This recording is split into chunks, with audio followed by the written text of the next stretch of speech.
The more you talk, the more I need. Sometimes I know I gotta be in the kingdom. That's alright. Oh, that's alright. That's alright. Oh, that's alright.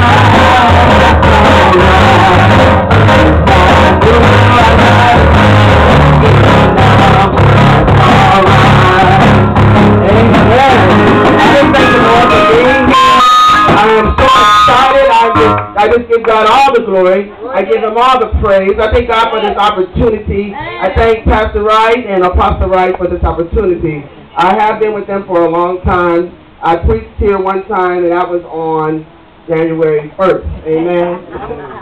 So I guess I came in, and now I'm going out. But I am not a long-winded speaker, but we will see what the Lord say do, because He has been moving me in many different directions. So however He wants to elevate me, well, let Him do that. Because He has elevated me because I don't sing, and that surprised me. Amen. Well, I'm going to be coming from Matthew, the 13th book.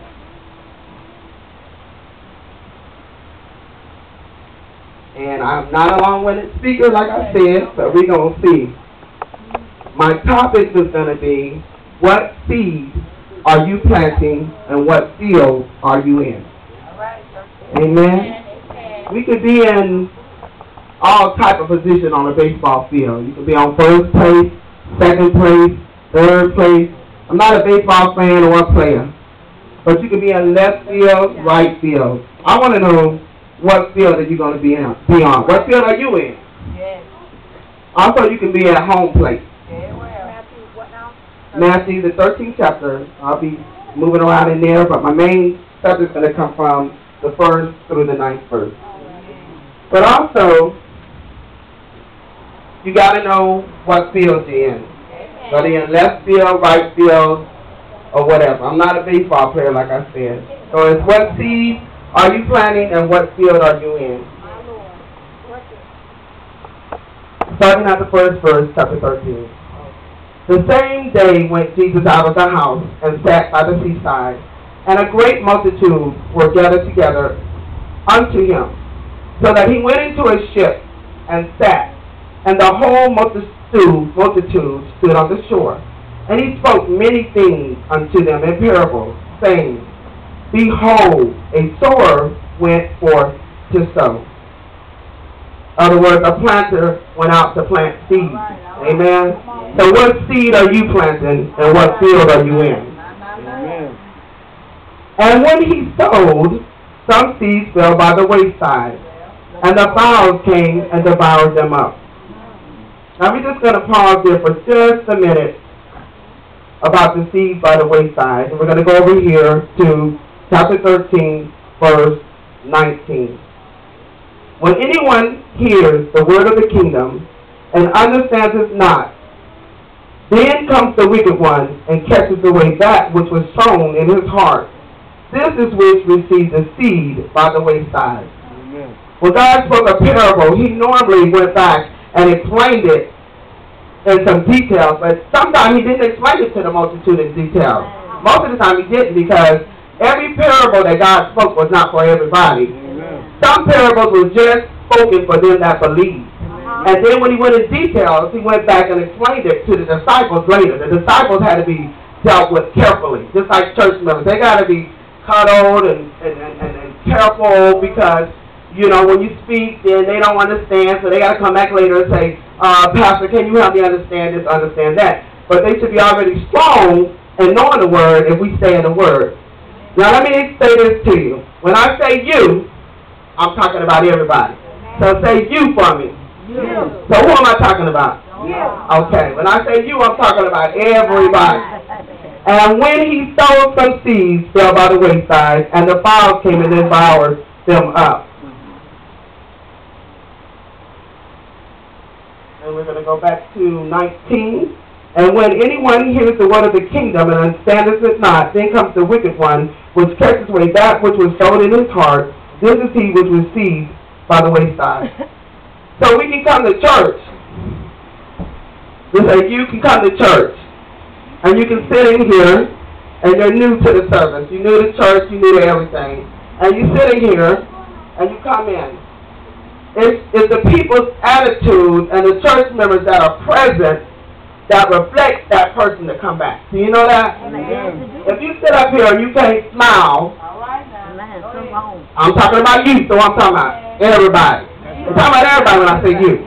So if you sit up here and you can't smile, the greeter on the door is the main person. Do you know that? Amen. So if you're going to be an evangelist or a minister, you got to first know how to be humble and meek and be a greeter at the door. And if you're an evangelist and a minister, you can be a greeter at the door. Because the first impression to a person coming into a congregation is the member. And if the member's looking all sad faced, your seed, it's your seed now. Your seed that is in you, which when I say you, I'm talking about us, it's how that person's going to come back or not. And what we want to do is get our seed correct so we can plant them good seeds out there. And when they come in here, we can plant some more seeds and they can go back and get some more seeds and we can grow. But the ones by the wayside are the ones that come in the door, the new person. And they're looking for a word. And they're looking for some understanding and compassion. They hear the word. But there's so much going on in the church movement, people not praising God, sitting down on God. So you got this person coming in the door from the wayside, and that's your responsibility. That's you responsibility to help them get the word and the seed be planted in them. But the wayside come in and they receive nothing. They receive nothing because the presence. I work at a prison, and presence is the first perception to an inmate. How you walk in. You walk in slumped down and say, inmate, be on the wall. Inmate ain't going to pay you no attention. But if you stand up in a strong presence and say, inmate, get on the wall, then somebody going to listen. So when that person on the wayside come in and see the church members smiling, standing up, praising, singing God, then that wayside ain't going to be no wayside. Amen? So we're going to move on. That's the wayside person. But whose responsibility is to change that wayside mind? Ours.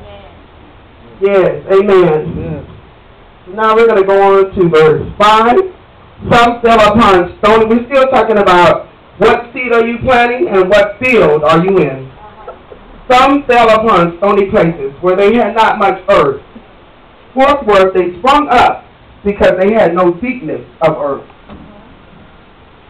Go to 20, we're going to go to 6:2. And when the sun was up, they were scorched, and because they had no roots, they withered away. Now go to 20 and 21. But he that received the seed into stony places, the same is he that hears the word, and anon with joy receive it. Yet has he not root in himself, but endures for a while. For when tribulation or persecution arises because of the word, by and by he is offended. Amen. So you say persecution and tribulation. Who know about that? I know about persecution and tribulation. But when you come in to get your seed, if you just get your seed for a moment, that's just a moment's time. You just get a seed for a moment. I need me a quick fix. I need something right now. I'm suffering. My car is broke down. My light bill needs to be paid. I need a seed, a quick fix. I want me some joy. I'm sad. I want to know about this thing that they're talking about that's called Jesus, that you say can fix anything, that can do anything. I want that in my life. That's what we say. That's what the next seed is. Walk in the door. That's the next seed that's walking in the door. That's the person already. I'm going to hear a word from the Lord. They're going to hear a word over here. And they're going to hear a word over there. And prophetess Samuel come to town. They're going to go to prophetess Samuel because they want a word. They want some joy.